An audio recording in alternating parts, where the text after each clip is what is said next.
Njeriu I përngjason një trekanshit I cilin ka 3 komponente kryesore. Komponenti I parë është mendja, shpirti dhe fiziku. Është shumë e rëndësishme për njeriu që të di të ruaj vitalitetin e këtyre 3 komponenteve. Pikërisht për besimtarët vjen muaji I Ramazanit, muaji I shenjtë, I cili në vetë është një stacion ku besimtari ndalet në të dhe mundohet që këto 3 komponente të edukoj, të ruaj vitalitetin e tyre dhe të ushqej me ushqimin dhe me ato mesazhe që sjell muaji I shenjtë I Ramazanit. Nuk ka dyshim se profeti Muhammed, paqja e bekimit e Allahut qofshin mbi të, na përgëzoi neve kur tha se kur vije muaji I Ramazanit, hapën dyert e qiellit, hapën dyert e xhenetit dhe mbyllën dyert e xhenemit. Pra, një ndër misionet e muajit të shenjtë të Ramazanit është se ai vjen me ndryshimin. Nuk ka dyshim pra që besimtari këtë ndryshim duhet ta shfrytëzojë atë që sjell Ramazani, por edhe vetë besimtari duhet të reflektojë që mësimet dhe ndryshimet që I sjell Ramazani t'i sjell në jetën e tij.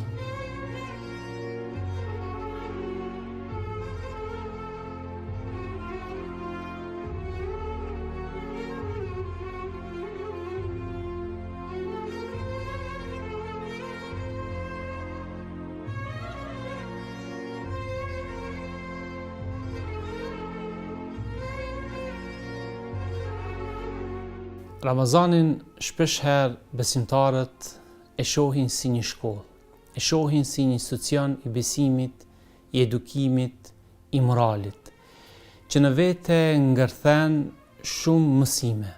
Pra besimtari në ditën e parë të Ramazanit ulet në bankat e kësaj shkolle, ku duhet I përcjell mësimet e tij drejt, t'i perceptoj ato drejt dhe në fund që kur del nga kjo shkollë të di se si t'i jetësoj ato pas Ramazanit. E bukur e kësaj shkolle është se ajo na jep mësimet dhe Ramazani na mëson se ne duhet ta marrim mësimin nga ky muaj I shenjtë e që është sinqeriteti. Mund të themi që kjo është ajka e fesë, ky standard kaq I lartë I cili e bën dallimin mes adhurimit dhe mes adeteve. Ky standard kaq I lartë që na mëson neve që të dijmë se si punë t'i bëjmë, ashtu siç në Ramazan e bëjmë për hir të Zotit agjërimin, që të dijmë të mësojmë që edhe pas Ramazanit t'i bëjmë punë për hir të Allahut xhela taala. Një mësim shumë I rëndësishëm që na përcjell neve Ramazani është durimi. Ajo energji e mbrëmshme me të cilët besimtari ecë përballë sfidave dhe dallgëve të kësaj jete. Pra durimi me kuptimin e plot dhe gjitha llojet e tij e që janë durimi përballë mëkateve, durimi përballë obligimeve të Zotit dhe durimi përballë caktimeve të Allahut xhela taala.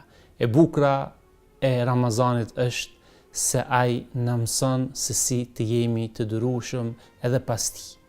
Kjo shkollë kaq e rëndësishme përcjell një mesazh, përcjell tek ne një objektiv të qartë se kur dilni nga Ramazani, ju duhet të jeni më të mirë, duhet të jeni më të devotshëm. Andaj, devotshmëria duhet ta përcjell besimtarin kudo që është brenda muajit të shenjtë, por edhe jashtë Ramazanit, sepse ajo është medalja, ajo është petku më I mirë me të cilën besimtari ecë në jetën e kësaj bote, por edhe do të njihet ditën kur del para Zotit xhela taala.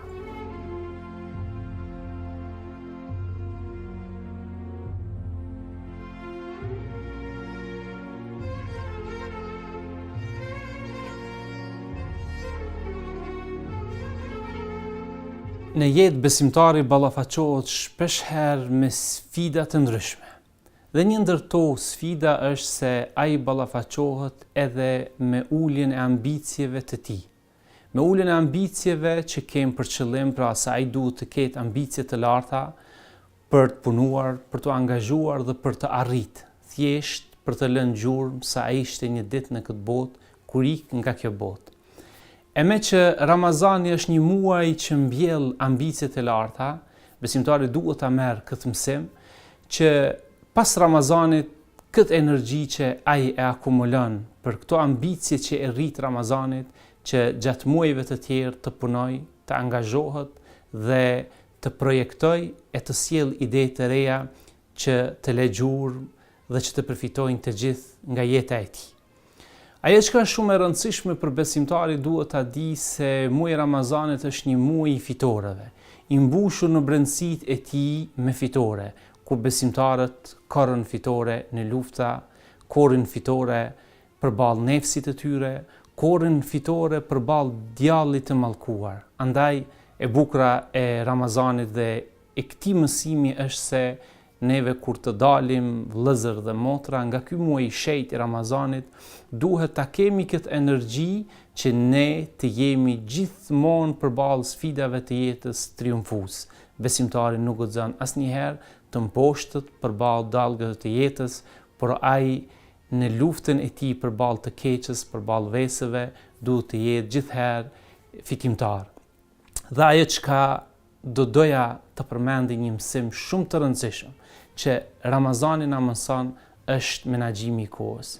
E bukura e saj është që në Ramazan kemi një precizitet të menaxhimit të kohës, kemi një orar të cilën Ramazani neve na obligon dhe na mëson se vetëm kështu do të jemi të suksesshëm. Sa herë që neve e vlerësojmë kohën, sa herë që neve dim ta menaxhojmë kohën tonë, atëherë ne do të jemi nga ata të cilët do të përfitojmë brenda Ramazanit, por edhe kur dalim do dim si ta menaxhojmë kohën tonë që të jemi më produktiv, të jemi më të frutshëm dhe të sjellemi më shumë e më shumë hajër për veten tonë dhe për ata që na rrethojnë.